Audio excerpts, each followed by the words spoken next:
बिस्मिल्लाहिर्रहमानिर्रहीम। अस्सलामुअलैकुम students. Class 10th chapter number 1 chemical equilibrium का जो आज हम टॉपिक कवर करेंगे उसका नाम है importance of chemical equilibrium.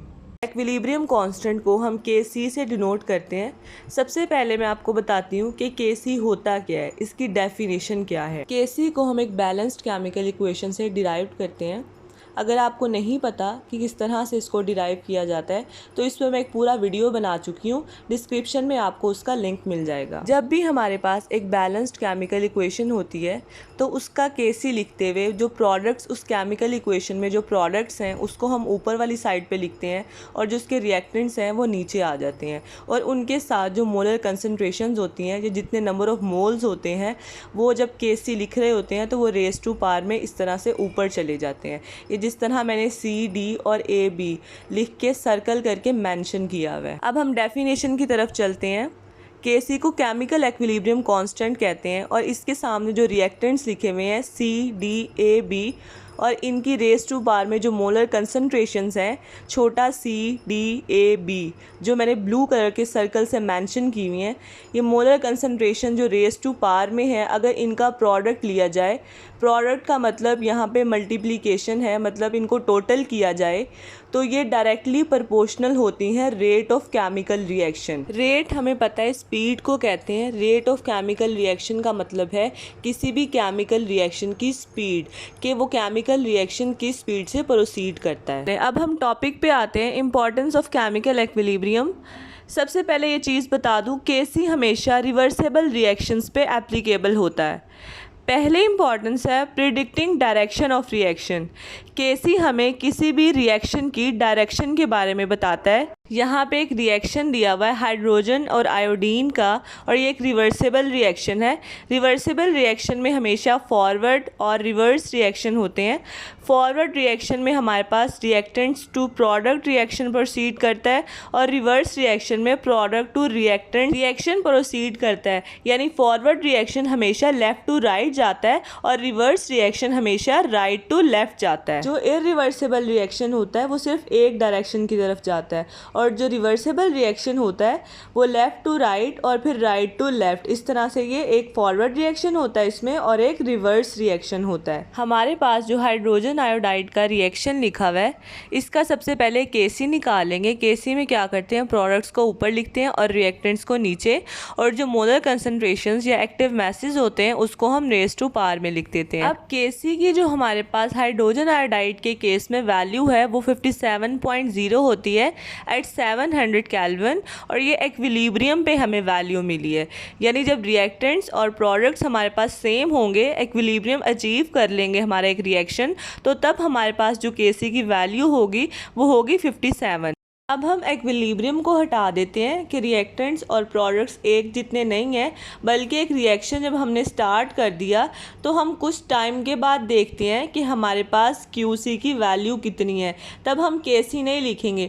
Kc हमारे पास एक्विलिब्रियम कांस्टेंट होता है। अगर हम एक्विलिब्रियम की बात करेंगे फिर हम Kc लिखेंगे, लेकिन अगर हम किसी और टाइम पे देख रहे हैं रैदर देन एक्विलिब्रियम, तब हम फिर Qc लिखेंगे। सबसे पहले एक रिएक्शन मिक्सचर देखेंगे।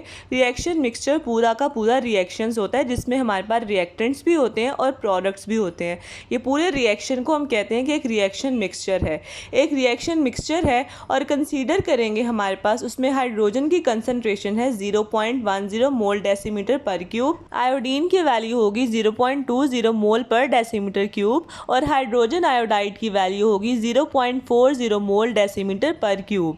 अब ये हमने एक्विलिब्रियम के अलावा किसी भी टाइम पे लेट्स सपोज रिएक्शन हमने स्टार्ट कर दिया, उसके 10 मिनट बाद या 15 मिनट के बाद हमने टाइम नोट करके देखा है कि हमारे रिएक्शन मिक्सचर में रिएक्टेंट्स की और प्रोडक्ट्स की क्या वैल्यू है। जब उनकी वैल्यूज़ हमें पता चल जाएंगी उसके बाद उसका Qc लिखना है। Qc सेम जिस तरह हम Kc लिखते थे, प्रोडक्ट्स को ऊपर लिखने हैं और रिएक्टेंट्स को नीचे, और जो नंबर ऑफ मोल्स हैं वो रेज़ टू पावर में चले जाएंगे। बिल्कुल इसी तरह से Qc लिख लेना है और इनकी वैल्यूज़ को पुट कर देना है। इनको सॉल्व करने के बाद हमारे पास जो भी आंसर आएगा, जैसे यहाँ हमारे पास 8.0 आंसर आया है, तो हम क्या करेंगे, Qc की वैल्यू को और ऊपर रिएक्शन किसी भी एक मखसूस रिएक्शन की जो Kc की वैल्यू थी उन दोनों को कंपेयर करेंगे। अगर हमारे पास Kc बड़ा आया है और Qc की वैल्यू छोटी है तो इसका मतलब हमारे पास फॉरवर्ड रिएक्शन होगा, यानी रिएक्टेंट्स जो हैं वो ज़्यादा होंगे, वो प्रोडक्ट में कन्वर्ट हो रहे होंगे। और अगर Qc की वैल्यू ज़्यादा होगी तो रिएक्शन जो होगा वो रिवर्स रिएक्शन होगा और प्रोडक्ट से रिएक्टेंट्स की तरफ जो है रिएक्शन प्रोसीड कर रहा होगा। और अगर Qc और Kc दोनों इक्वल होंगे तो हम कह सकेंगे कि हमारा रिएक्शन इक्विलिब्रियम में है। तो इस तरह से हम लोग वैल्यूज़ की मदद से वैल्यूज़ निकाल के ये पता लगवा सकते हैं कि रिएक्शन फॉरवर्ड वाली साइड पे मूव कर रहा है या रिएक्शन हमारे पास रिवर्स है। रिएक्शन की डायरेक्शन कौन सी है, Kc से हम इस तरह पता लगवा सकते हैं कि आया हमारे पास रिएक्शन फॉरवर्ड रिएक्शन है यानी लेफ़्ट टू राइट प्रोसीड कर रहा है या रिवर्स रिएक्शन है यानी राइट टू लेफ़्ट प्रोसीड कर रहा है। अब नेक्स्ट है प्रिडिक्टिंग एक्सटेंट ऑफ रिएक्शन।